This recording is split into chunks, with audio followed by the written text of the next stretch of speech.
А очекувано заради војната вивнаат цените на нафтата. Предупредувањата се дека ќе отиде над 100 американски долари за барел, доколку транзитните текови не се обноват брзо. Од полноќ поскапува цената на бензинот во Македонија, а на дизелот засега останува иста. Колкав ќе биде ударот врз нашата земја ако хаосот потрае? Анализа на Викторија Миткова. Војната на Блискиот Исток предизвика остар скок на цените на нафтата поради страф од прекина снабдувањето преку клучните поморски патишта. Според последните податоци, цената на суровата нафта се зголеми за 9,17%, а најголемиот страф за пазарите е делумното или целосното затворање на Ормудскиот теснец. Иран ги предупреди бродовите да не минуваат низ Ормудскиот теснец, стратешки премин низ кој се транспортира околу 20% од светската нафта и газ. Цената може повторно да оди нагоре се додека трае конфликтот, сметаат познавачите. Поради тоа се случи овој скок и очекувам дека барем уште десетина минимум проценти дека може да скокне дополнително. Колку би пораснала нафтата? Сега еве денес ако гледаме е скоро 80 долари за барел нафта.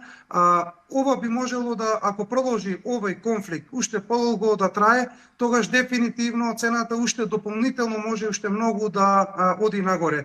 Зголемувањето на цените во светски рамки секако ќе се одрази во Македонија. Според последната одлука на регулаторот, цената на дизелот ќе остане иста, а за денар поскапуваат бензините. Новата малопродажна цена на Евро Супер БС 95 е 74,5 денари за литар, а на Евро Супер БС 98 76,5 денари, додека Евро Дизел БС и понатаму ќе се продава за 71, а екстра лесното масло за горење за 70 денари за литар. Со одлуката на регулаторна за 1,022 денари по килограм се зголемува и малопродажната цена на мазутот и ќе изнесува 35,5 денари. Симуновски смета само доколку не се постигне договор за мир во следните 2 недели, може да дојде до нагорни поместувања на цените во Македонија. 2 недели од прилика период за да може таа цена што ја гледаме на берзата да се преточи кај нас. И така да со тоа едноставно да увеземе една нова инфлационен шок што би можело да се случи. Инаку ако потрае овој конфликт некаде од прилика според мои макроекономски истражувања, ако потрае повеќе од 2 месеци, во тој случај може и да влие на вкупната инфлација на секаде па и кај нас во Македонија.